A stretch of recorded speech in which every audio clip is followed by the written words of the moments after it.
আমি বললাম তোমরা যারা দিবা দিশি এই বড় মোবাইল টিপো, আমার কথা মনে রাখো, অচিরেই এমন একদিন আসবে ভিক্ষার থালা হাতে নিয়ে তুমি ভিক্ষুকের মতো হাত পাতবা। এটা আমার ভবিষ্যৎবাণী, মনে রাখো। তোমার বাপ, তোমার দাদা, তোমার পুরো হায়াত পর্যন্ত থাকতো না। কথা বলেন না কেন? বাপের টাকা নষ্ট করতেছ। যার যেই টাকাটা অনাদরে, অবহেলায়, বেহুদা এইভাবে শেষ হচ্ছে, প্রতিটা টাকার পিছনে অজস্র ঘাম জড়িত আছে। একটা টাকাও মাটির তলের থেকে উঠে নাই, কষ্টের ঘাম ঝরিয়েই পয়সা রোজগার করে। ঠিক কিনা বলেন না? তুমি করো আর তোমার বাপই করুক আর তোমার ভাই করুক, দেশে থাইকা করুক আর বিদেশের জমিনে করুক, এক একটা টাকা উপার্জনের পিছনে কষ্ট আছে কিনা বলেন না? তো তুমি সেই কষ্টের টাকা, এই রক্ত পানি করা টাকা, ঘাম ঝরানো টাকা এইভাবে নষ্ট করে দিলা। এই নর্তকী দেখতে দেখতে, ছবি দেখতে দেখতে, উলঙ্গ নাচ দেখতে দেখতে। আহা, আমরা পড়ছি একবার কিতাবে, ইতিহাসে, এক নবাব, এই উপমহাদেশের এক হিন্দুস্তানের এক নবাব, তার একটা ছেলে একটা মেয়ে ছিল। নবাবের বহু জমি ছিল, নবাব তো নবাবই। ছেলেটা একদিন তার একজন কর্মচারী মেসের কাঠি, কথাটা মনোযোগ দিয়ে শুনে, মেসের কাঠি ধরাইছে।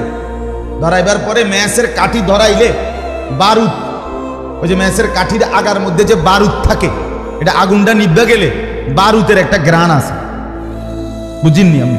বারুদের একটা গন্ধ আছে। এই নবাবের পুত তে কর্মচারীকে বললো যে বারুদের গ্রানটা তো খুব দারুণ রে, আবার ধরাছে আরেকটা কাঠি, হেতে আরেকটা কাঠি ধরাইছে, হে আবার বারুদের গ্রান হয়েছে, আবার ধরাছে। এইভাবে এইবার তার কাছে এটা মজা লাগছে। নবাব দাদা যে এবার তারে নিয়োগ দিছে, কার্টুনের পর কার্টুন ম্যাসের কাঠি আনে, ম্যাস আনে, হেতে শুধু ধরায়, আর নবাব জাদায় শুধু ওই বারুদের বন্ধ কি করে নাকে শুনে, হেতে তেটা ভালো লাগে। আমি কি বাবা নবাব না, আমরা তো নবাব জাদাই। মেয়েটা, নবাবের একটা মেয়ে বাজারে গেছে কাপড় কিনতে, গজ কাপড়। তো দোকানদারে কাপড় যে গজ কাপড় কাইটা দেয় কেচি দিয়া, এমনি একটা ফুঁস দিয়া এমনি একটা টান দেয়, ঠিক কিনা বলেন না? এমনি টান দিলে একটা আওয়াজ হয়, হয় কিনা একটা আওয়াজ। এই নবাবের মেয়ে কইতেছে দোকানদারে, আপনার এই যে কাপড় টান দিয়ে ছিঁড়লেন, আওয়াজটা তো খুব সুন্দর, আবার কাটেন তো দেখি আরেকটা, আবার কাটছে, আবার শুনছে। এইবার সে দাসীকে বলছে, থানে থানে কাপড় আনে, আর বলছে তোর কাম হইল শুধু এই কেচি দিয়ে কাটবি ছিড়বি, কাটবি ছিড়বি। নবাব দাদা, খোদার কসম কিতাবে আমি নিজে পড়ছি, এই নবাবের এক ছেলে ম্যাসের কাঠির বারুদের অপচয়, আরেকজন অনর্থক কাপড় কাটার এই অপচয় করতে গিয়ে শেষ পর্যন্ত নবাবের সমস্ত জমিদারি শেষ হয়ে এই দুই সন্তান ভিক্ষার থালা হাতে নিয়ে মানুষের দুয়ারে হাত।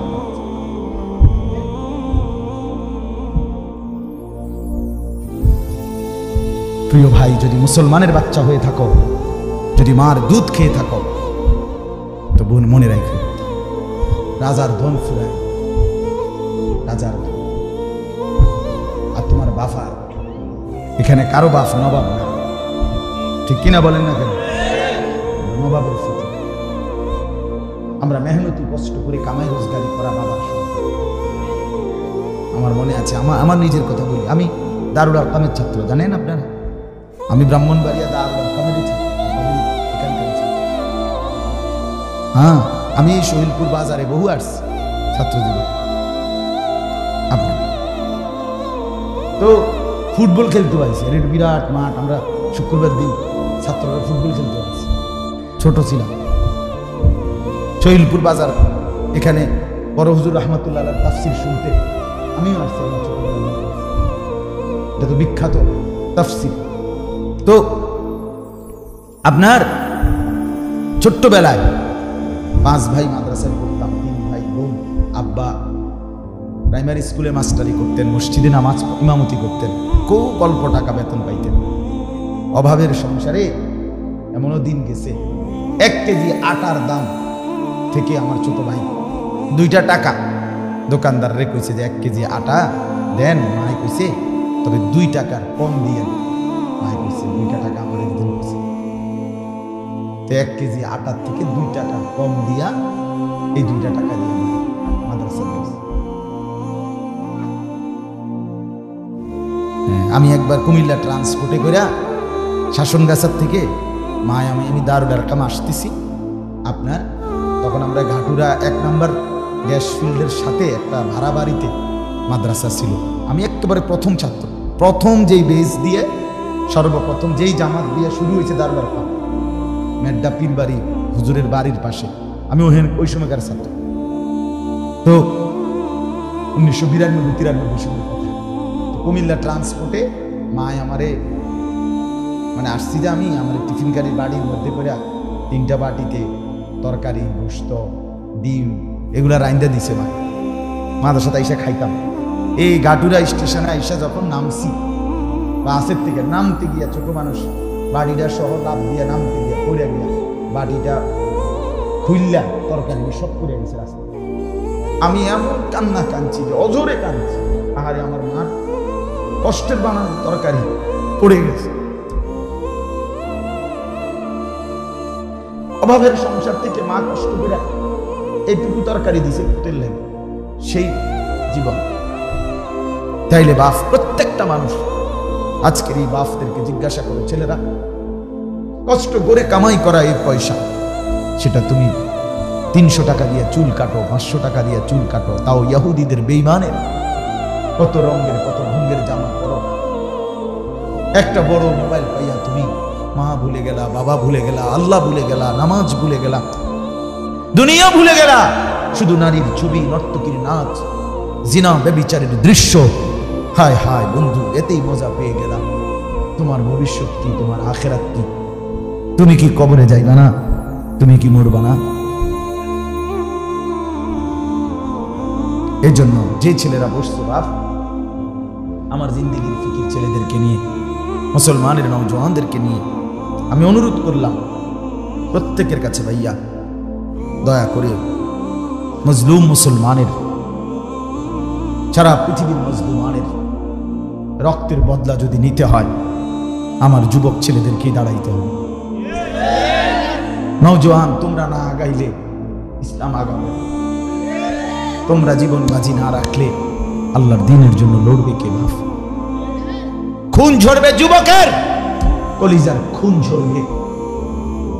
এজন্য আজকে রাত গভীরে আমার নওজওয়ান ছেলেরা, মুরব্বীরা না, যুবক ছেলে, তোমরা সবাই ইনশাআল্লাহ এই একটা নিয়ত করো ভাইয়া, যে বড় মোবাইল প্রয়োজনে, যার প্রয়োজন যদ্দূর, অফিসিয়াল কাজ, মাদ্রাসার কাজ, স্কুলের কোনো কাজ, ব্যাংকের চাকরির কোনো কাজ, ঠিক আছে, সেটা কাজেই ব্যবহার করবো। বাকি ফালতু অনর্থক শুধু ছবি দেখার জন্য, নাচ গান দেখার জন্য আমরা এই বড় মোবাইল ব্যবহার করব না। এই নিয়তে কয়েকজন যুবক হাত উঠাও দিল থেকে। না না, সবাই উঠাই না, পাইকারি হাত উঠাই না। ছেলেরা উঠাও, ছেলেরা, বয়স্করা না, ছেলেরা উঠাও। ভাইয়া বলো, নিয়ত করো ইনশাআল্লাহ, জোরসে বলো ইনশাআল্লাহ। আল্লাহ আপনি হিম্মত দেন, আল্লাহ আপনি তৌফিক দেন। আমি আপনাদের কাছে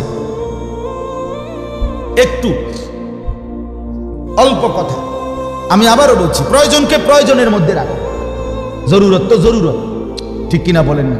অসংখ্য কাজ আছে যেগুলো দিয়া মোবাইলের মাধ্যমে অফিসিয়াল কাজ, বিভিন্ন কাজ করতে হবে, হ্যাঁ ঠিক আছে, প্রয়োজন তো প্রয়োজন, কিন্তু সারাদিন টিপতে হবে, এটা কি প্রয়োজন বলে? এটা কোন জিনিস?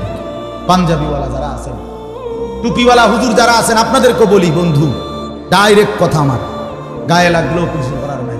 বাকি টুপিওয়ালা পাঞ্জাবিওয়ালাও যদি মাদ্রাসার তালিব ইলম উস্তাদ হোক আর যেই হন, বড় মোবাইলে যে আসক্ত, আমনে মনে রাখেন, আমনের দিয়া কোনো কাম হইতো না। আপনি উদয় বাতে খাইবেন আর বউ ফেলবেন, এই খাইয়া দাইয়া হইয়া থাকবেন আর কি, আর মোবাইল টিপবেন। আপনাকে দিয়ে পৃথিবী গড়বে না, আপনাকে দিয়ে উম্মতের ফায়দা হবে না। উম্মতকে বাঁচাইতে হইলে, মুসলমানের এই খামখেয়ালিন গুনার মধ্যে হাবুডুবু খাওয়া মুসলিম সমাজকে বাঁচাইতে হইলে উম্মতের উলামায়ে কেরাম তাদেরকে আগের চাইতে 100 গুণ বেশি দিবা নিশির মেহনতের ময়দানে ঝাঁপাইতে হবে। আলেমের আবার রাত কি, আলেমের আবার দিন কি? 23 বছরের পুরা ওয়ারিস যে, আদম থেকে ঈসা নবীর সমস্ত আম্বিয়াদের ওয়ারিস যে, তার আবার অপশন কোথায়? কথা বলেন না কেন? আমনে মোবাইল টিপনের টাইম ফান কেন? আপনার অপশন কি হবে? রাসূলুল্লাহ সাল্লাল্লাহু আলাইহি সাল্লাম আমরা কি শুধু নবীজির আখেরি নবীর ওয়ারিস? ওলামায়ে কেরাম আদম থেকে মুহাম্মদ সমস্ত আম্বিয়াদের ওয়ারিস। এ কি খামখেয়ালি কথা? এ কি ছোটখাটো ডিউটি? কত বড় বোঝা কাঁধে নেওয়া, এত বড় ভারী বোঝা যার কাঁধে, সে আবার অবসর পায় কখন? তার আবার সময় কিসের? সে ঘুমাবেও তো এই কারণে যে পরবর্তী কাজের প্রস্তুতির জন্য একটু শক্তি দরকার, এই জন্য ঘুমাবে। সে খাবে তো এই কারণে পরবর্তী কর্মের ময়দানে ঝাঁপিয়ে পড়ার আগে একটু খাওয়া দরকার, এই কারণে। আল্লাহ তাআলা উলামায়ে কেরাম, নওজোয়ান অনেক আলেম আছেন, তালেবে ইলম আছেন, তাদেরকে আল্লাহ তাআলা সবাইকে হিম্মত দান করেন। এবার 4টা আয়াতের তরজমার জন্য একটু কথা শুনেন, অল্প করতে। মূলত এই সূরাটার নাম, আমি যে সূরাটা থেকে 4টা আয়াত পড়ছি, 15 নম্বর পারা, 17 নম্বর সূরা, সূরা বনী ইসরাঈল। কি নাম বলে? বনী ইসরাঈল। এই সূরার 16, 17, 18, 19, 20 5টা আয়াত আমি আপনাদের সামনে তেলাওয়াত করছি। অল্প একটু কথা হলো, হযরত ইয়াকুব আলাইহিস সালাম একজন নবী ছিলেন, বিখ্যাত নবী না? নাম শুনছেন না? ইয়াকুব আলাইহিস সালামের 12 জন ছেলে ছিল। আমি খুব অল্প কথাই বলতেছি, সংক্ষেপে। ইয়াকুব নবীর ছেলে ছিল মোট 12 জন। 10 ভাই তারা কূপে ফেলে দিয়েছে ইউসুফকে। এই 10 জন, ইউসুফ আলাইহিস সালাম একজন, ইউসুফ আলাইহিস সালামের আপন মার ঘরে এক ভাই, ছোট ভাই বিনিয়ামিন। এই কয়জন হইল? এই 12 জন। ইয়াকুব আলাইহিস সালামের এই 12 জন ছেলে এই ছিল। আচ্ছা, এটা একটা কথা। ইয়াকুব আলাইহিস সালামের 2টা নাম, একটা নাম হলো ইয়াকুব, আর হলো ইসরাইল। এই দুটোটাই কার নাম? ইয়াকুব আলাইহিস সালামের নাম। যেমন আমাদের নবীর প্রসিদ্ধ 2টা নাম, মুহাম্মদ, আহমদ, আরো আছে না, বাকি এই 2টা কি সবচেয়ে প্রসিদ্ধ। তো ইয়াকুব, ইসরাইল। ইসরাইল হযরত ইয়াকুব আলাইহিস সালামের এই 12 জন সন্তানের যেই বংশধর পরবর্তীতে সামনের দিকে আগাইছে বংশধারা, এদেরকেই বলা হয় বনী ইসরাইল। ইসরাইলের বংশধর মানে ইয়াকুবের বংশ। কথা বুঝছেন কিনা বলে?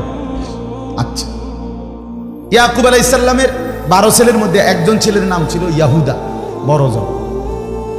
এবড়ার পরামর্শেই ইউসুফ আলাইহিস সালামকে পানি কূপে ফেলাইছিল। বাকি ভাইরা বলছিল মেরে ফেলতে, উনি বলছে না, কূপে হেলায় দাও, সেখান থেকে কোনো কাফেলা নিয়ে যাবে, আমরা ঝামেলা শেষ, বাপের চোখের আড়াল হইলেই তো সারল। যাই হোক, পরবর্তীতে যখন বংশধারা বাড়ছে ইয়াকুব নবীর ছেলেদের মাধ্যমে, এই ইয়াহুদা যেই ছেলেটা, তার বংশ হইছে সবচেয়ে বড়। ওই বাকি ভাইদের বংশ কমতে কমতে একটা সময় ওই বড় ভাই ইয়াহুদা তার বংশের লগে সবাই মিশে গেছে। ফলে পুরা বনী ইসরাইল তাগো নাম হয়ে গেছে ইয়াহুদা। এখন যারা বনী ইসরাইল তারাই ইয়াহুদা। কথা বুঝছেন কি? আপনি একদম আরো সহজ বাংলায় বুঝেন।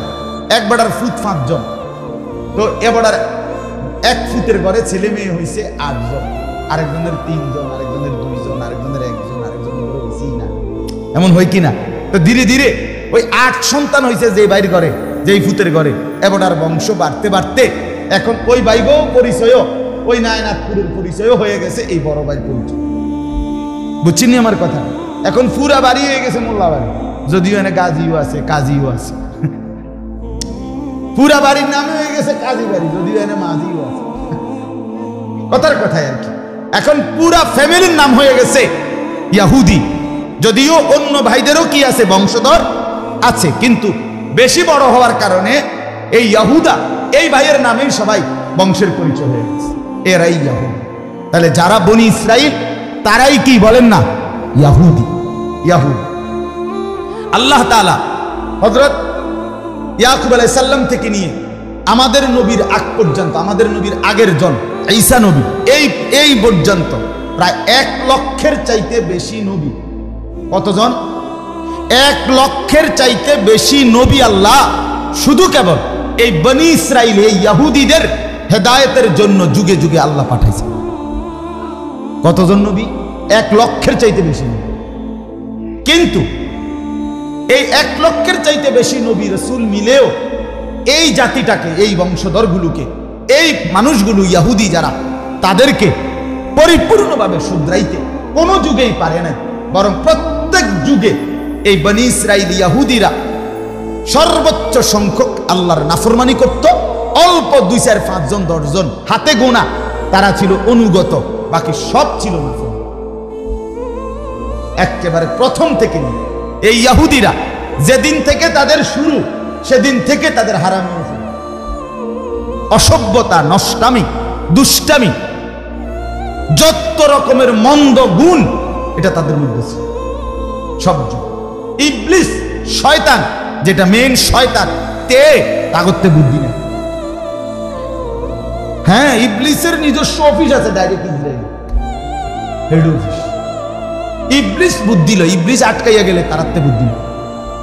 এমন শয়তান, এমন দুষ্ট। এই 1 লক্ষের চাইতে বেশি নবীকে জ্বালাইয়া কইলা কইলা কইলা। তাদের সবচেয়ে উল্লেখযোগ্য নবী ছিল বনি ইসরাইল ইহুদিদের সবচেয়ে বড় প্রসিদ্ধ নবীর নাম হলো মুসা আলাইহিস সালাম, যিনি তার পুরাটা হায়াত তাদের সংশোধনের পিছনে ব্যয় করছেন। কিন্তু উনাকে তারা একদিন শান্তি দিতেন। উনি যদি বলতেন ডাইন, হেরা কইতো বাম। উনি যদি কইতো উত্তর, হেরা কইতো দক্ষিণ।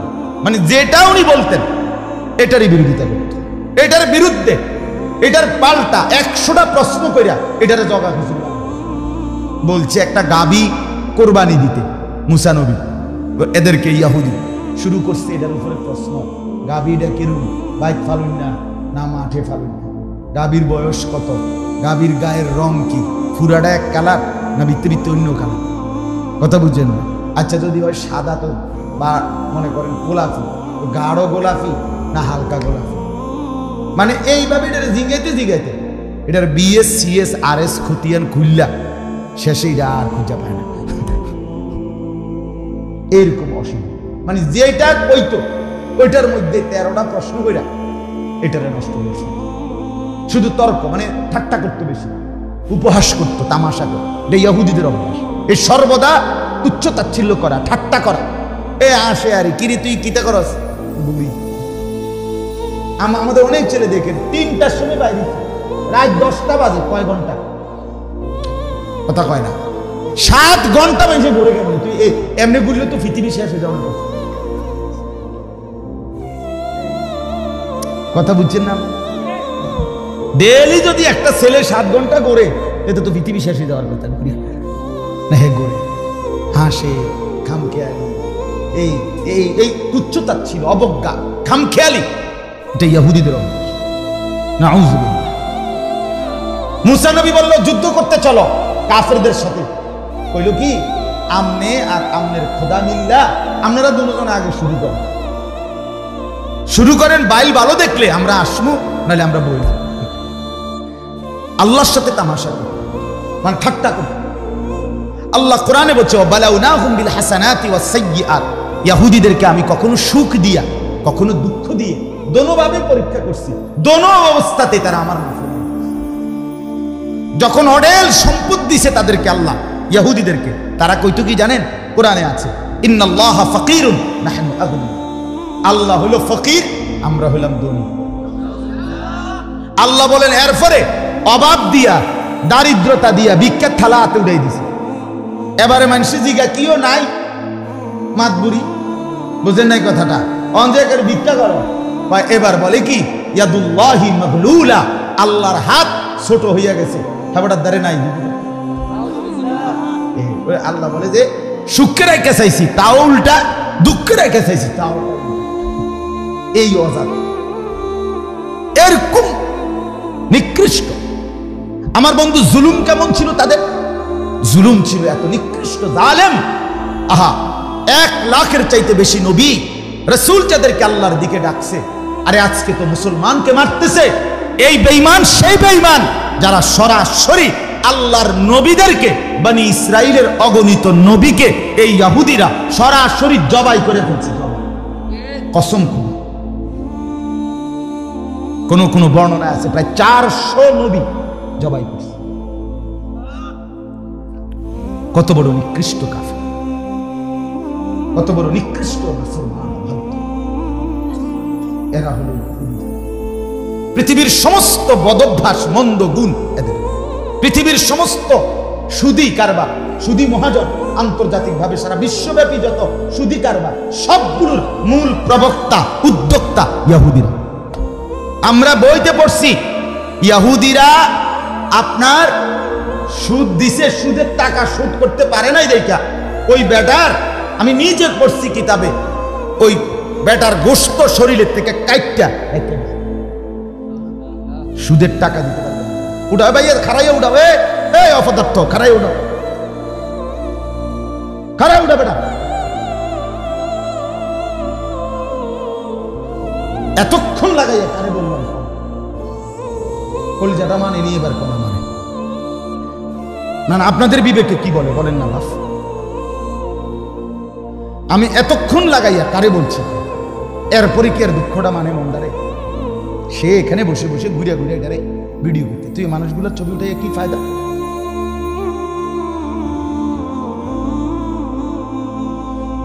তুমি আমার চেনো না, না? আমি প্রয়োজনে একজনের কাছে কথা বলবো, তারপর আমি আপোষ করতে রাজি না। গাফেল খামখেয়ালিকে বলতে রাজি না। বাস প্রতিটা শব্দ বলার পিছনে আপনার যেমন বসে থাকাটা গরমে কষ্ট হইতেছে, আমরাও বলতে কষ্ট হইতেছে, ঠিক কিনা বলেন? এই সময়ের যদি কোনো বেনিফিট না আসে এই মেহনতের, তাহলে কি লাভ? এনে কি বক্তা ইন্টারভিউ লন যা যে 3 দিনের মোট 12 জন হুজুর ওয়াজ করছে, এবার আমরা মিলে বইয়া চাই কার কাছে কোন হুজুর ভালো লাগছে। একজনে কইছে যে দ্বিতীয় দিন যে আসরের পরে টানছে হুজুর গা, এবার টানটা ভালো পড়ছে। প্রথম দিন যে আসার পরে একজনে খুব শিখ কাটছে, এবার শিক্ষাটা ভালো লাগছে। এটা নিয়ে ওয়াজ কথা বলেন না কেন? এই আপনার ঘরে এনে বসাইছে 3 দিনে আপনারা হুজুরদের ইন্টারভিউ লন নাকি? বলেন ভাইয়া, কার সুর ভালো, কার টান ভালো, কার হুঙ্কার ভালো, কার চিৎকার ভালো, এত ফায়দা কি? ফায়দা কি? মনে করেন যার সুর আছে, আপনি হেবড়াতে সুরটা অর্ধেক লন 200 টাকা দিয়া। কথা বলেন না কেন? আপনি পারবেন কিছু? এটা যার চেহারা সুন্দর, তো আপনি কালো চেহারাটা হেবড়ার লোক একটা ডলা দেন। কথা বলেন। ঠিক আছে, মাফ, আল্লাহ তোমারও মাফ করে দেন।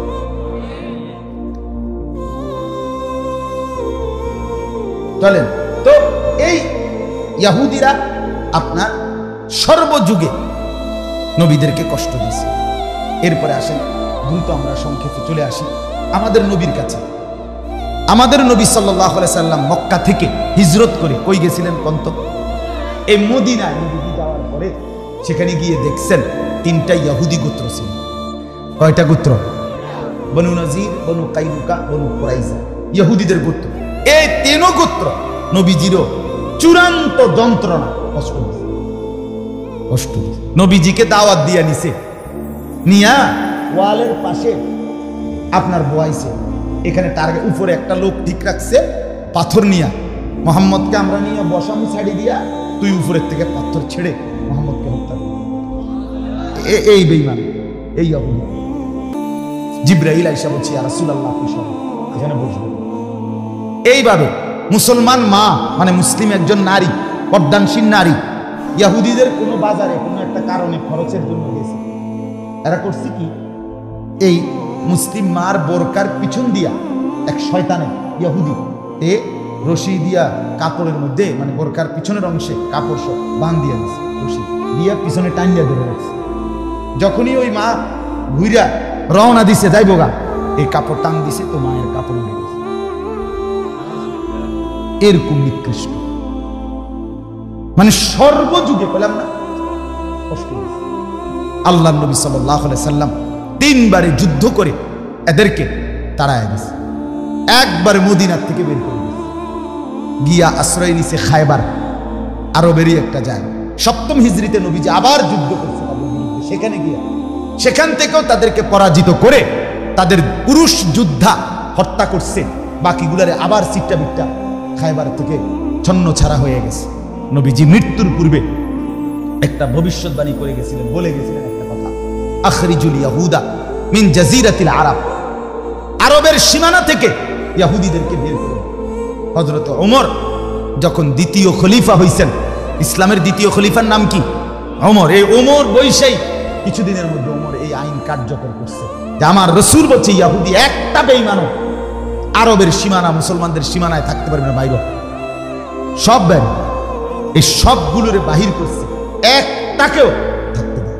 সেই ওমরের জামানায় তারা ইহুদিরা আরব থেকে বিতাড়িত হয়ে ইউরোপ, এই আজকের America, England, Britain, British, London, ওদের ওইখানে গিয়ে আশ্রয় নিছে খ্রিস্টানদের লগে। দূর অসহায়ের মতো, গুচ্ছ গ্রামের মতো, সন্ন সারা বাদাম্মা, হ্যাঁ আপনার এদের মতো গিয়া আশ্রয় নিছে। দীর্ঘদিন আর আসতে পারে নাই। 1909 খ্রিস্টাব্দে মুসলমানদের খেলাফত, উসমানী খেলাফত যখন পতন হইতে শুরু করছে সারা পৃথিবীতে, প্রথম বিশ্বযুদ্ধের আগে পরে পরপরই মুসলমানদের হাত থেকে সারা বিশ্বময় যেখানে খেলাফত ছিল, শেষ খেলাফত উসমানী খেলাফত, সেটা ছুটে গেছে মুসলমানদের। এরপরে আরব দেশের ছোট ছোট দেশ নতুন করে তৈরি হয়েছে। এই নতুন দেশ এগুলো ছোট্ট ছোট্ট সিরিয়া, লেবানন, জর্ডান, মিশর, ফিলিস্তিন, হ্যাঁ ইয়ামান, এই সৌদি আরব, এরকম ছোট বড় দেশ তৈরি হওয়াতে ধীরে ধীরে তো তখন এই কথাটা খুব খেয়াল করেন, 1909 খ্রিস্টাব্দের পরে ওই ইউরোপ থেকে ইহুদিরা আপনার মুসলিম সেকুলার শাসক, নতুন যারা ছোট ছোট অঞ্চলের শাসক হয়েছে মুসলমানদের, তারা ছিল সেকুলার মতবাদ, অর্থাৎ ধর্ম নিরপেক্ষ মতবাদের অনুসারী। তখন সেকুলারিজম নতুন পৃথিবীতে ইউরোপ থেকে আমদানি হয়েছে। তারা এই ইহুদিরা আইসা বলছে মুসলিম শাসকদের কাছে যে আমরা আপনাদের এই বাইতুল মুকাদ্দাসের পাশে জেরুজালেমের লগে হাজার শত শত একর জায়গা, অনেক জায়গা এমনি পড়িয়া রয়েছে খালি বেহুদা, আমগরে কুদ্দুর জায়গা যদি হয় এমনি দেন, নইলে ভিক্ষা দেন, নাই তো টাকা দিয়ে দেন, আমরা মূল্য দেব, কুদ্দুর জায়গা আমরা কোন রকম, আমরা ভিটামাটি নাই, আমরা থাকবো। ওই ইউরোপ থেকেও তারা চূড়ান্ত মাইর খাইছে, কথা বুঝছেন না? বিশেষ করে আপনারা জানেন অ্যাডলফ হিটলার জার্মানির, সে 60 লক্ষ ইহুদি, নিজে কিন্তু সে মুসলমান না, সে খ্রিস্টান, কিন্তু সে হত্যা করছে কত লক্ষ ইহুদি। তারে জিজ্ঞাইছিল, আমি নিজে পড়ছি, এই হিটলারকে জিজ্ঞাসা করছিল আপনি 60 লাখ ইহুদি কেন হত্যা করলেন? সে দারুণ কথা কইছে, আপনি অবাক হয়ে যাবেন তার উত্তর শুনে। হে কয় কি, আরো 10 লাখ হত্যা করি নাই আর আছে রাইখা দিছি, এই 10 লাখ আমি যেগুলো মারি নাই রাইখা দিছি, এরাই উত্তর দিবে তোমাদেরকে 60 লাখ কি বলবেন। বুঝেন না আপনি কথা? মানে এই 10 লাখের যন্ত্রণা তখন তোমরাই মনে করবা আহা হিটলার মাইরা তো লাইছিলাই, এ কোনা খান কি লেগে রাখতে, ক্ষেতটা তো তুমি সাফ করছিলে, কোনাটা কিত্তা রেখে দিলাম, এই ডাকাত কি লেগে তুলে রাখতে, বুঝছেন? এই জন্য সে বলছিল পরে 10 লাখই আপনাদেরকে বুঝাই দিবে, উত্তর দিবে আমি আগের থেকে লেগে মারছি। এরকম মানে মুসলমানদেরকেও যন্ত্রণা দিছে, খ্রিস্টানদেরকেও যন্ত্রণা, কাউরে শান্তি দেয় না, সুদা কাউরে। তারা নিজেরা ছাড়া আত্মকেন্দ্রিক, বাকি কারো প্রতি তাদের আন্তরিকতা, কারো প্রতি। এই আজকের আমেরিকা সবার আগে লাফাইয়া সহযোগিতার জন্য আসছে, একবারে এখান থেকে হামলা হতে না হতেই ওইখান থেকে রণতারি, এরপরে মার্কিন প্রেসিডেন্ট, মার্কিন পররাষ্ট্রমন্ত্রী, এরা সব আসছে ইসরায়েলের ইহুদিদেরকে সাহায্য করবে। খোদার কসম, সুযোগ পাইলে এই ইহুদি এদেরকেও ছাড়বে না, কোনো সন্দেহ, কোনো সন্দেহ। বাকি আমেরিকা বুঝে নাই, খ্রিস্টান বিশ্ব বুঝে নাই যে প্রতিপক্ষ মুসলমান। এরা ভুলে গেছে মাত্র 3 বছর হয় নাই, এখনো 2-3 বছর হয় নাই। আমেরিকা তুমি আইসা ইসরায়েলকে সাহায্য কইরা তুমি ঠেকাইবা, ইসরায়েলকে জিতাইয়া দিবা, তুমি যে কি বেড়ই তোমরা জিতুন না, তোমরা পারলে তো তোমরাই আফগানিস্তানের সাথে পারতা, তো তোমরা এখান থেকে ভাইগা গেলা কেন? কথা বলেন না কেন? তোমরা ভাইগা গেলে কেন? অতএব তোমরা ভেগে গেলে কেন? আফগানের মুসলমান থেকে ভেগে গেলে কেন? বুঝাই গেল পারবে না, কোনো সন্দেহ নাই, কোনো সন্দেহ। তা আমি আপনাদেরকে বলছি 1909 খ্রিস্টাব্দ থেকে 1947 পর্যন্ত প্রায় 38-37 বছর, 40 বছরের কাছাকাছি তারা কৌশল করে, সুকৌশলে, ষড়যন্ত্র করে শুধু জমি কিনছে আর নিজেদের লোক আইনা রাখতে দিয়েছে। 1948 সালে আপনার ব্রিটিশ এই মুসলমানদের খেলাফত শেষ হওয়ার পরে ব্রিটিশের অধীনে ছিল ফিলিস্তিন। ব্রিটিশ 1948 সালে নিজেদের শাসন ক্ষমতা উঠায় নিছে ফিলিস্তিন থেকে। তখন এই উঠাইবার সাথে সাথে ওই দিন রাতে 1948 সালের 14ই মে ডেভিড বেন গুরিয়ান, একজন ইয়াহুদি নেতা, সে রাতে রাতে ঘোষণা দিছে যে আমরা এই পর্যন্ত যে দুর্জাগা কিনছি এগুলো সব মিলাইয়া এটা আমাদের দেশ, এটা আমাদের ইয়াহুদিদের হোলি ল্যান্ড, পবিত্র ভূমি, এটা আমাদের। এটার নাম কি? এটার নাম ইসরাইল। ও ইসরাইল কার নাম? ইসরাইল কার নাম বলেন না? ইয়াকুব আলাইহিস সালাম। আর তারা তো ইয়াকুবের বংশ, এই জন্য নামই দিছে ইসরাইল। এটাই ইসরাইল, ইসরাইল যেটা এটাই ইসরাইল। কথাটা বুঝছেন কিনা বলে? এই 1947 সালে মুসলমান ঘুম ভাঙছে। হায় হায়, বলো কি? কথা নাই, বার্তা নাই, আন্দোলন নাই, সংগ্রাম নাই, মিছিল নাই, মিটিং নাই, পোস্টার নাই, হ্যান্ডবিল নাই। তোমরা দি কও এটা তোমরা এলাকা, তোমরা দেশ, তোমরা এমনি না থাকতে দিন। কথা বলেন না কেন? গুচ্ছ গ্রামে থাকতে দিছি, কথার কথা।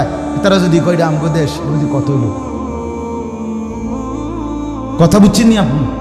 এইখানে সেই 1948 সাল থেকে আজকের 2023 পর্যন্ত দীর্ঘ 75 বছরে এক টানা এরা জুলুম করছে।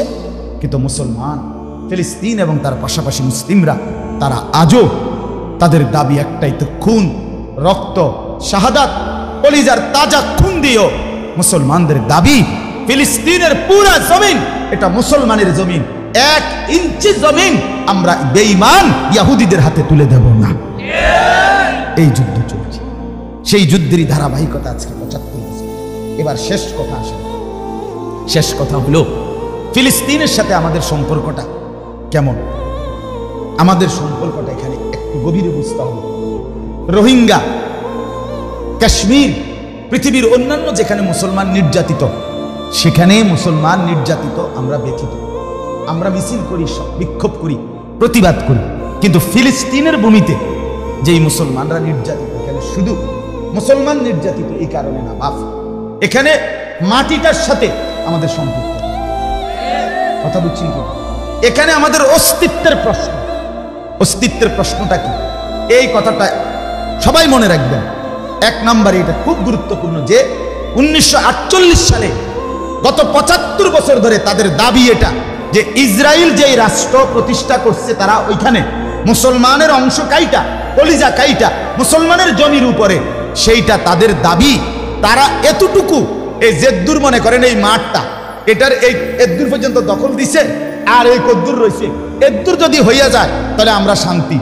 খোদার কসম, বেঈমান ইহুদিদের ইচ্ছা এটা না, বরং তাদের স্পষ্ট মানচিত্র, তাদের স্পষ্ট বইপত্র, তাদের ঘোষণা, তাদের নেতাদের বক্তব্য, সবকিছুর মধ্যে এই কথা স্পষ্ট আছে যে আমরা এটাকে দি গ্রেট ইসরায়েল বানাইতে চাই, অর্থাৎ একটি মহারাষ্ট্র বানাইতে চাই। কি বানাইতে চায়? মহারাষ্ট্র। কদ্দুর লইয়া প্রশ্ন হইল, এটা তাদের বক্তব্যে ডেভিড বেন গুরিয়ান প্রথম দিন থেকেই বলে আসছে, আমাদের এই রাষ্ট্রটা হবে, এখানে আমরা মাত্র শুরু করলাম, কিন্তু আমাদের এই রাষ্ট্র হবে কদ্দুর।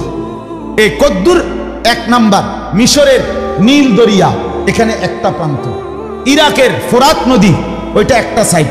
আর এই একটু আগে যে বলছি, আমাদের নবী সাল্লাল্লাহু আলাইহি সাল্লাম ইহুদিদেরকে তাড়াইয়া দিছিলেন কই থেকে?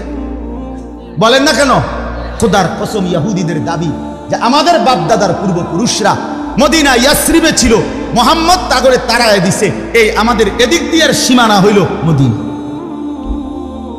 এই পুরাটা অঞ্চল নিয়ে একটি রাষ্ট্র প্রতিষ্ঠা করবে ইহুদিরা, সেটার নাম হবে দি গ্রেট ইসরায়েল। এটা হলো তাদের ইচ্ছা, পরিকল্পনা। এজন্য যতবারই তারা নতুন নতুন জায়গা দখল করে, ততবারই তারা বলে, আজ এবার আমরা এতটুকু নিলাম, এবার আমরা এতটুকু নিলাম। এবার আপনি আপনারা সহজে এবার কথা একটু মনে করেন তো।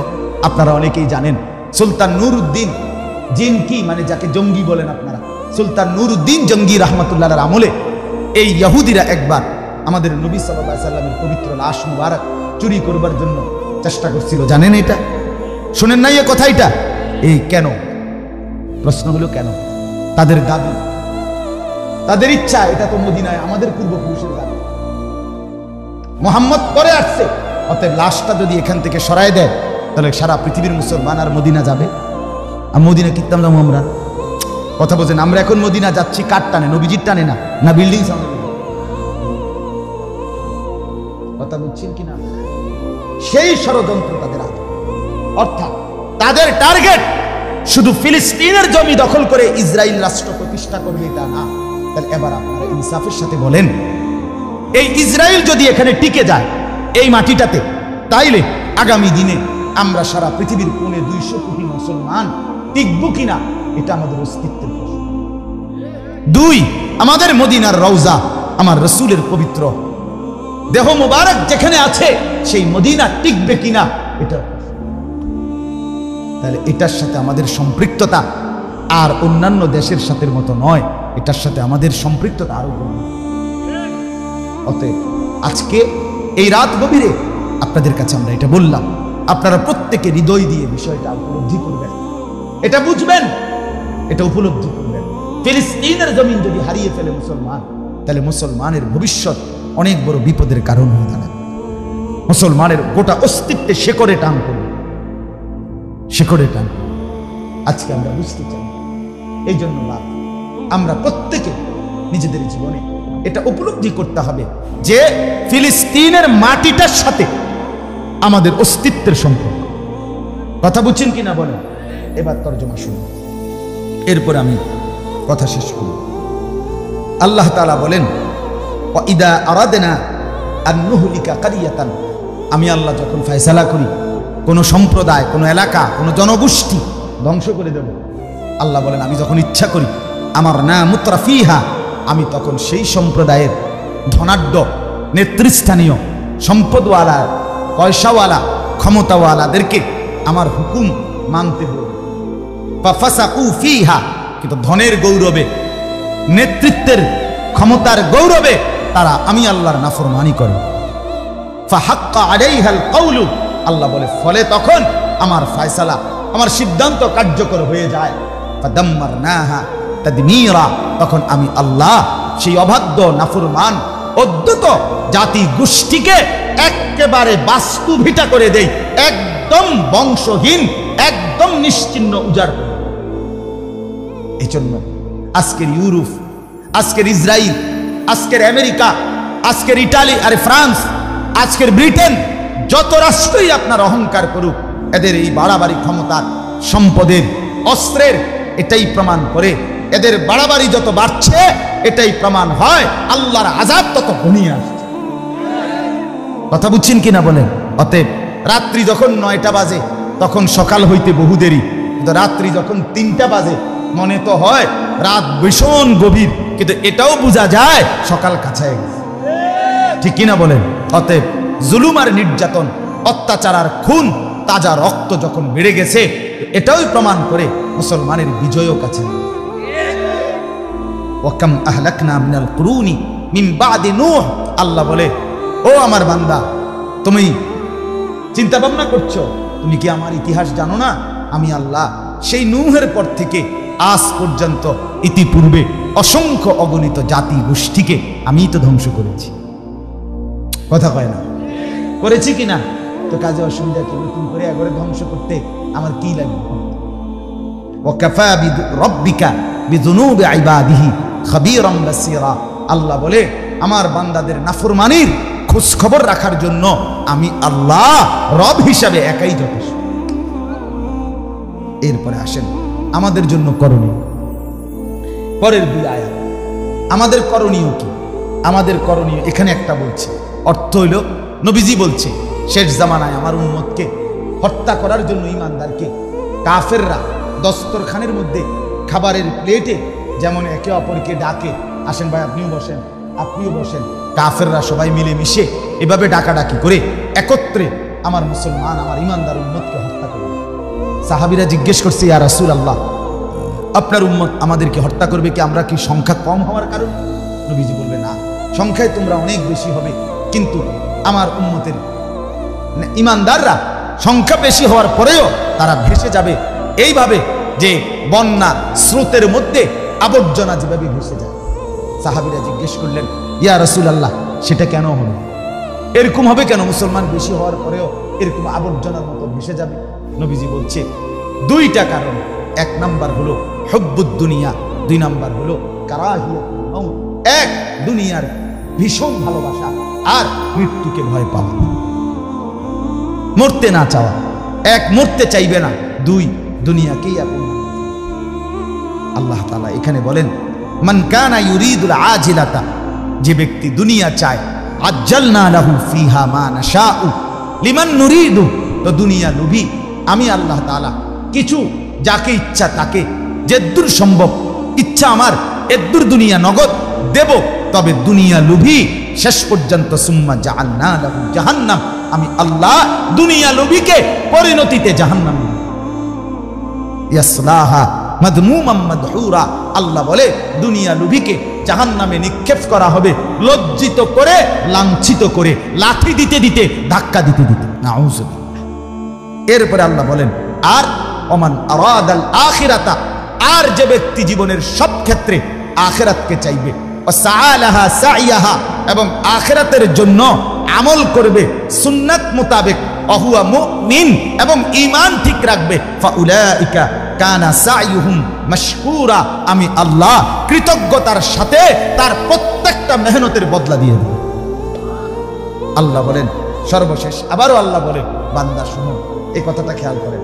আল্লাহ বলে, বান্দা শুনো, কুল্লান নুমিদ্দু হাউলাই ওয়া হাউলাই মিন আতা'i রাব্বিক। দুনিয়া আমি আল্লাহ না এগোরও দেই, হেগোরও দেই।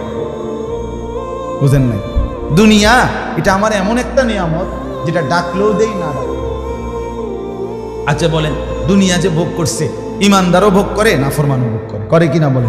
এইটা আল্লাহ, এইটা তুমি কি লেগে কারাগারি করবে? কি এটা তো এমনি দিতে আছে, গরু ছাগলে খায় দায়, তুমি মানুষ, তুমি খাইতা না, এটা লেগে এরকম শুরু করছো। ওমা কানা আতাউ রাব্বিকা মাহদুরা, দুনিয়ার আমি আল্লাহর খাদ্য খাবার এটা কারো জন্য নিষিদ্ধ না, আমি ডাকলেও দেই, না ডাকলেও দেই। কিন্তু মূল বিষয় হলো আখিরাত কি নিবা না? কথা বুঝেন নাই আমার? আখিরাত নিবা না? আখিরাত নিতে হলে তো বান্দা এমনি হবে, এই বন খাইতে খাইতে, বিড়ি খাইতে খাইতে, টেলিভিশন দেখতে দেখতে, স্ত্রী নামাজ পড়বে না, ছেলে নামাজ পড়বে না, মেয়ে নামাজ পড়বে না, বিবি বাচ্চা পর্দা করবে না, আর এমনি এমনি বেহেস্তে যাইবা গা, সুদ খাইবা, ঘুষ খাইবা, মদ খাইবা, জুয়া খেলবা, নর্তকী দেখবা, জিনা ব্যভিচার দেখবা, আর তুমি এমনি এমনি বেহেস্তে চলে যাবে। আখিরাত না বান্দা হবে না। দুনিয়া মিলবে, দুনিয়া তো আমি অনুগত অভাগ্য, সবাইকেই দিচ্ছি, কাফের বেঈমানকে আমি তোমাদের চাইতে বেশি দিচ্ছি। এজন্য দয়া করে এবার আসেন, আমরা এখান থেকে কি বুঝলাম? এখান থেকে বুঝলাম, এক, জালেম যত বড়ই হোক, আল্লাহ তাআলার ফয়সালা জালেমের পতন নিশ্চিত। ঠিক কিনা বলেন? বিজয় ইমানদার, বিজয় কার বলেন না? আমাদের করণীয় হলো দুনিয়ার এই লোভ, গুনাহ আর নাফরমানির এই মায়া, আল্লাহর অবাধ্যতা ছেড়ে নিজেদেরকে আখিরাতের জন্য প্রস্তুত করা। এখন ফিলিস্তিনের মজলুম মুসলমানের জন্য আমরা কি করতে পারি?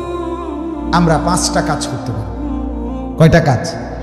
এক নাম্বার কাজ হলো 250 কোটি মুসলমান সারা পৃথিবীতে, বাদ দেন সারা পৃথিবী, আপনি দায়িত্ব নেন, আপনার ছেলে, আপনার মেয়ে, আপনার মা, আপনার বাবা, আপনার ভাই, আপনার বোন, আপনার স্ত্রী, ছোট বড়, যে কথা বলতে পারে এমন প্রত্যেকের মুখে আপনি এই কথাটা পরিচিত করবেন। প্রত্যেকের কাছে আজকের থেকে আমি অনুরোধ করলাম, দায়িত্ব নিবেন, বলবেন, নিজের বিবিরও বুঝাইবেন, ছেলেকেও বুঝাইবেন, মেয়েকেও বুঝাইবেন, ঘরওয়ালাদেরকে, ছোট বাচ্চাকেও বলবেন, সবাই যেন এক বাক্যে বলে, ফিলিস্তিন আমার। ফিলিস্তিন কার বলেন? আবার বলেন, ফিলিস্তিন কার? ওই আমাদের বললেন না কেউ, আমার বলেন, আমার বলেন কার? ফিলিস্তিন কার? আবার বলেন কার? আবার বলেন কার? আমার। বিবিকে বলবেন তুমি বলো, ছেলেকে বলেন তুমি বলো, মেয়েকে বলবেন তুমি বলো। প্রত্যেকটা মুসলমান 250 কোটি মুসলমান যেন এই শব্দটার সাথে পরিচিত। কথা বুঝছেন না? প্রত্যেককে বলবেন, প্রত্যেককে জীবন বাজি রাখার জন্য, আল্লাহর দ্বীনের জন্য, মুসলমানের পবিত্র ভূমির জন্য, আমার রাসূলের মদিনার ইজ্জত রক্ষার জন্য, গোটা পৃথিবীর মুসলমানের সম্ভ্রম রক্ষার জন্য যদি জান দিতে হয়, আল্লাহ চায়, আল্লাহকে বলবেন, আল্লাহ সবার আগে আমি দিতে রাজি। ইনশাআল্লাহ আমি আমার 7 বছরের ছেলেকে বলছি, আমি আমার 12 বছরের ছেলেকে ঘরে বসাইয়া বিবি বাচ্চা সহ একত্রে বুঝাইয়া ছেলেকে বলছি, বাপ যদি মুসলমানের ইজ্জত আর পবিত্র ভূমি রক্ষার্থে জীবন দেওয়ার সুযোগ হয় তো সোজা হিসাব, হয় আমি জান দেব নয় তুমি জান দেবে। এই জন্য 1 নাম্বার কথা হলো সবার কানে কানে, সবার মুখে মুখে এই আওয়াজ যে ফিলিস্তিন কার, আমরা যেন কেউ না ভুলি, একজনও না ভুলি। ঠিক আছে ইনশাআল্লাহ? বলেন ইনশাআল্লাহ। 2 নাম্বার আমাদের দ্বিতীয় করণীয় হলো কোনোভাবেই মুসলমান হিসাবে আমরা হতাশ না হই। এই বোমার হিসাব, মিসাইল, এরপরে দিয়া আমেরিকার এই অস্ত্র, লন্ডনের এই অস্ত্র, এটা কিচ্ছু না, এগুলা কিচ্ছু না। এই কথা মনে রাখা, মুসলমান জিতবে কোনো সন্দেহ। কে জিতবে বলেন? জিতবে ফিলিস্তিন। বলেন জিতবে কে? আবার বলেন জিতবে কে? হারবে কে? ইসরায়েল। বলেন হারবে কে? কোনো সন্দেহ, হতাশ না হয়। ইসলামের উপরে এর চাইতে বড় ধাক্কা আসছে, কিন্তু মুসলমান হারে নাই, শেষ পর্যন্ত বিজয় মুসলমানের হয়েছে। কি না হওয়া বলেন না কেন? হতাশ না হওয়া, আশা রাখা। আমাদের কেউ নাই, আমাদের জাতিসংঘ নাই, আন্তর্জাতিক আইন নাই, হিউম্যান রাইটস মানবাধিকার কোনো সংস্থা নাই, বিশ্ব বিবেক বলতে কিচ্ছু নাই, আমাদের কেউ নাই, আমাদের কেউ নাই। আছে শুধু একজন, তিনি আমাদের আল্লাহ। আমাদের একজনই যথেষ্ট। বলেন ইনশাআল্লাহ। 3 নাম্বার আর্থিক সহযোগিতা করার জন্য যখনই সুযোগ পাবেন, ওলামায়ে কেরাম নিজ নিজ এলাকায় যখনই বলবে ফিলিস্তিনের মজলুম মুসলমানের জন্য দান করা, সহযোগিতা করা, তখন নিজেদের মাল সর্বোচ্চ মুসলমানদের জন্য দান করবে। ঠিক আছে না ইনশাআল্লাহ? 4 নাম্বার আমেরিকান ইসরায়েল পণ্য বয়কট করবে। বয়কট সিদ্ধান্ত নেবেন, সিদ্ধান্ত নেন। সার্ফ এক্সেল ছাড়াও কাপড় পরিষ্কার হবে, হরলিক্স ছাড়াও বাচ্চা বাঁচবে, লাক্স ছাড়াও আমার বিবির গায়ের সাবান অন্য কিছু দিয়ে প্রয়োজন পূরণ হবে। ইহুদি পণ্য, ইসরায়েলি পণ্য, পেপসি না খেলেও জীবন যাবে, 7 আপ না খেলেও জীবন যাবে, যাবে না বলেন?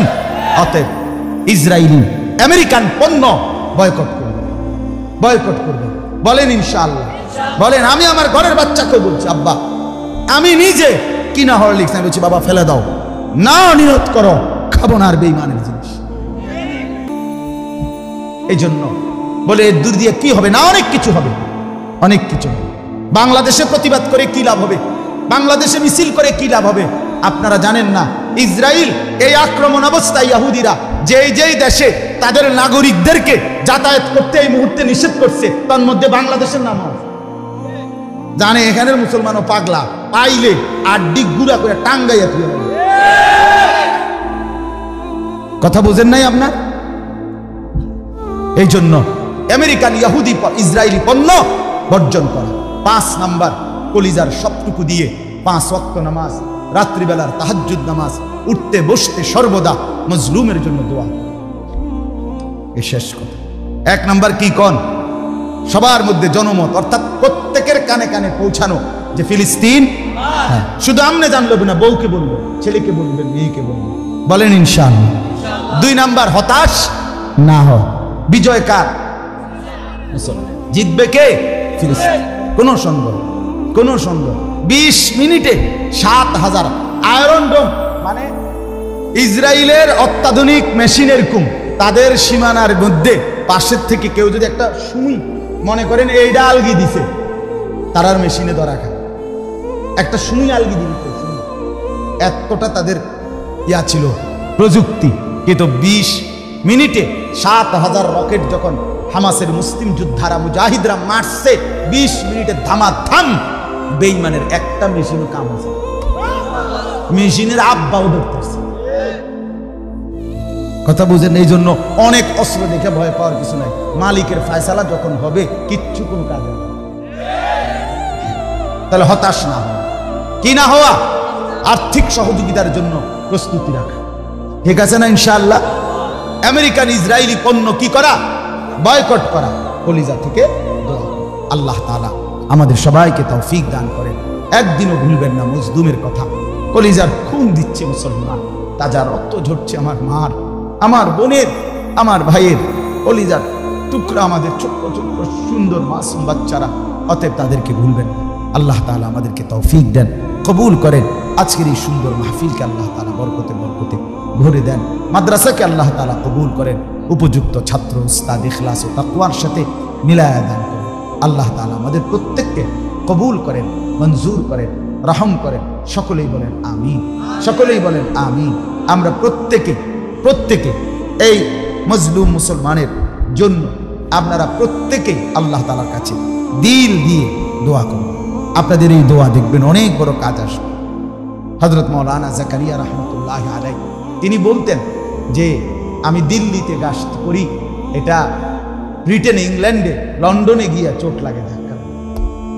দাওয়াত ও তাবলীগের মুরব্বী উনি বলতেন আমি দিল্লিতে গলিতে গলিতে, আরে আসরের পরে তাবলীগে গাস্ত করে না, যে আমি গাস্ত করি কোথায়? দিল্লি। আর এখানে আর ধাক্কা লাগে কোথায়? লন্ডন। আমাদের স্লোগান, আমাদের আওয়াজ অবশ্যই অবশ্যই, কোনো সন্দেহ নাই। আপনারা ভাববেন আমরা এই বলার দ্বারা কি হবে, না, আমাদের প্রত্যেকটা বলার দ্বারা আমাদের আল্লাহর কাছে তো পৌঁছবে যে আমরা কোটি মুসলমান সারা পৃথিবীর এক, আমরা ভালোবাসি ফিলিস্তিনকে। এটা আল্লাহ শুনবে না? কথা বলেন না, শুনবে কিনা বলেন? অতএব ইনশাআল্লাহ দয়া করে আমরা প্রত্যেকে ঈমান আমলের সাথে থাকার চেষ্টা করব। যুবক ভাইয়া, তোমাদের কাছে আবারও অনুরোধ, আমার একটা বিশেষ অনুরোধ, তোমাদের যাদের চুল ডানে বামে বাড়তি, চতুর্দিকে সমান না, এই বিশ্রী কাটিং, খোদার কসম বন্ধু, এগুলা ইয়াহুদীদের কাটিং। তুমি যদি মুসলমান মার পবিত্র দুধ খাইয়া থাকো, তোমার রক্তে যদি মুসলমানের রক্ত থাকে, আমার অনুরোধ তুমি এগুলো চুল কাইটা ফেলো, সমান করো চতুর্দিকে। এটা ইয়াহুদীদের মনে, এটা বেঈমানের মনে। এই জন্য দয়া করে প্রত্যেকে, ছেলেরা বিশেষ করে তোমরা ভাইয়া, এই মোবাইলের অস্থিরতা ছেড়ে দাও, নিজেকে সুন্দর করে গঠন করো। নামাজ, রোজা, আল্লাহর ইবাদত, বন্দিগি, পবিত্র চরিত্র। ইনশাআল্লাহ একদিন তোমরাই ইমাম মাহদির পক্ষে লড়বে, একদিন তোমরাই দাজ্জালের বিরুদ্ধে লড়বে ইনশাআল্লাহ। যুবকদেরকে দিয়েই, তোমাদেরকে দিয়ে ইসলামের বিজয়ের পতাকা উড়বে ইনশাআল্লাহ। এই জন্য আমি আশা করি আমার নওজোয়ান ছেলেরা, আমার বন্ধুরা, আমার সন্তানরা, তোমরা সবাই আল্লাহকেই ভালোবাসো, রাসূলকেই ভালোবাসো। ভিন নারী, ছবি, নাচ, গান এর আসক্তি ছিল। আল্লাহ তৌফিক দেন, কবুল করেন। আমিন। সুবহানাল্লাহি ওয়া বিহামদিহি, সুবহানাকাল্লাহুম্মা ওয়া বিহামদিকা, আশহাদু আল লা ইলাহা ইল্লা আনতা, আস্তাগফিরুকা ওয়া আতুবু ইলাইক।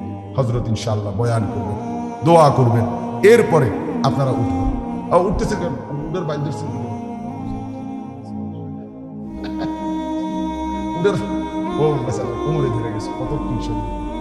আল্লাহ তাআলা খুব বরকত দান করেন, আল্লাহ তাআলা প্রত্যেককে উত্তম ভাবে কবুল করেন। আসলে আমাদের এই ছোট্ট ফিকিরে, আমাদের এই সামান্য ফিকিরে দেখা গেছে অনেক উপকার, অনেক উপকার। আর ছেলেরা যদি, প্রত্যেকটা ছেলে, তোমরা যারা মোবাইল, তো তুমি এতটুকু কাজ করো যে এই মোবাইলের মধ্যেই তুমি লিখে দাও যে ইসরায়েলি পণ্য বর্জন, আমেরিকান পণ্য বর্জন করো।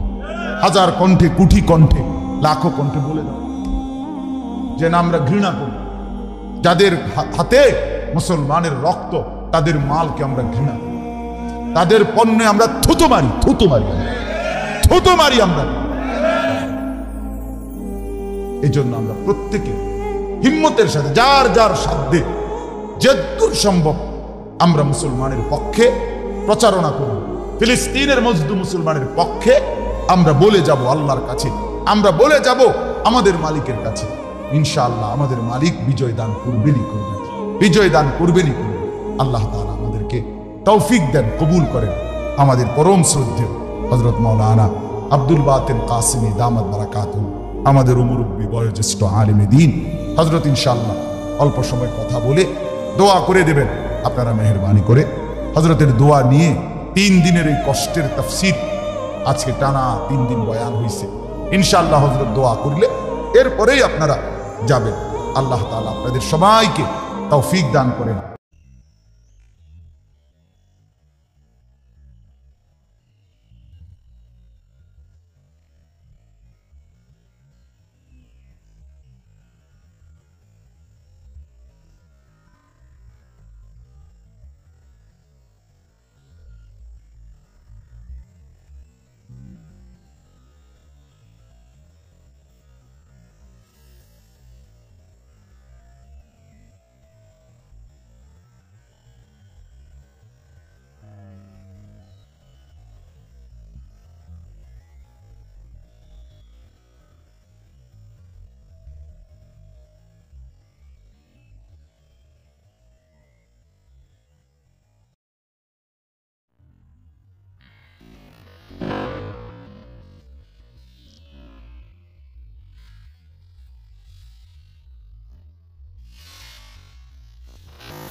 দর্শক শ্রোতা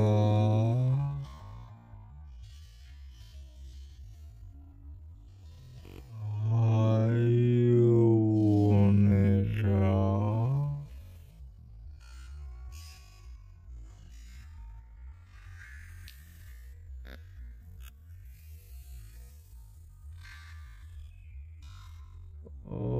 আপনারা দেখছেন আমাদের রমনাঝারির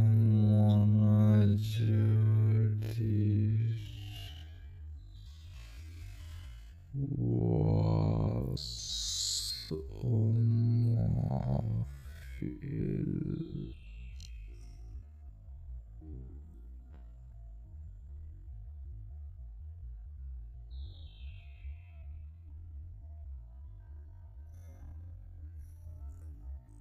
আর দেরি না করে